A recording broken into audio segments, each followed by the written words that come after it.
Tourism అంటేనే ఇప్పుడు లక్షద్వీప్ అనే మాటే వినిపిస్తోంది ఎక్కడ చూసినా. ప్రధాని నరేంద్ర మోదీ స్వయంగా విడిది చేసి అక్కడి ప్రకృతి అందాల్ని ఎంజాయ్ చేస్తూ కనిపించడంతో అందరి దృష్టి లక్షద్వీపులపై పడింది.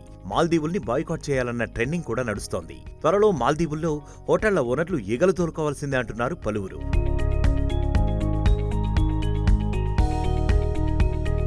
ఇంతకీ లక్షద్వీపులు ఎలా వెళ్లాలి, ఎప్పుడు వెళ్తే సముద్ర తీర అందాల్ని తనివి తీరా ఆస్వాదించొచ్చు అని ఇంటర్నెట్లో తెగ వెతుకుతున్నారు ప్రకృతి ప్రేమికులు. నిజానికి భారత్కు చెందిన అతి చిన్న కేంద్రపాలిత ప్రాంతం ఇది. లక్షద్వీప్ అంటే పేరుకు తగ్గట్టే లక్షదీవులు అని అర్థం. కానీ ఇక్కడ ఉండేది మొత్తం 36 దీవులు మాత్రమే. 32 చదరపు కిలోమీటర్ల వైశాల్యంలోని ఈ దీవులు ప్రకృతి అందాలకు నెలవు. లక్షద్వీప్ రాజధాని కవరత్తి, కేరళలోని తీర ప్రాంత నగరం కొచ్చికి ఇక్కడి అన్ని దీవులు దాదాపు 220 నుంచి 440 కిలోమీటర్ల దూరంలో విస్తరించి ఉంటాయి.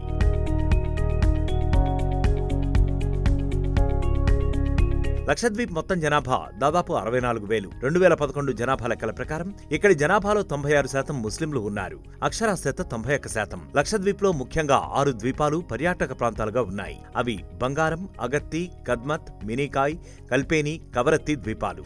ఈ దీవుల్లోని ఏకైక విమానాశ్రయం అగత్తిలో ఉంటుంది. మే నుంచి సెప్టెంబర్ మధ్యకాలం ఇక్కడకు వెళ్లడానికి ఉత్తమ సమయం. ఇక్కడ ఉష్ణోగ్రత 22 నుంచి 36 డిగ్రీల సెల్సియస్ వరకు ఉంటుంది. డిసెంబర్, ఫిబ్రవరిల మధ్య పర్యాటకుల రద్దీ ఎక్కువగా ఉంటుంది.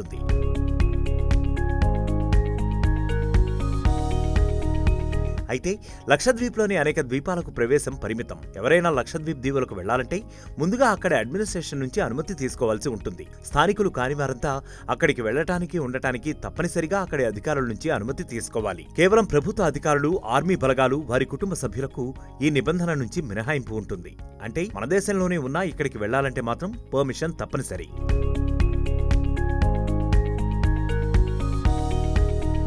ఇక ప్రస్తుతానికైతే ఇక్కడ ఎయిర్టెల్, బిఎస్ఎన్ఎల్ మాత్రమే పనిచేస్తాయి. ఇంటర్నెట్ సౌకర్యం చాలా పరిమితం. అయితే త్వరలో ఇక్కడి అన్ని ప్రాంతాల్లో ఇంటర్నెట్ సౌకర్యాన్ని అందుబాటులోకి తెస్తామని కేంద్రం ప్రకటించింది. పర్మిషన్ల గొడవ కూడా క్లియర్ అయితే లక్షద్వీపులు వెళ్లే టూరిస్టులు ఖచ్చితంగా పెరుగుతారు.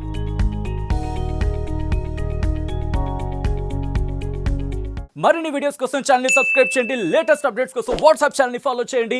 అండ్ లింక్ డిస్క్రిప్షన్ లో ఉంది.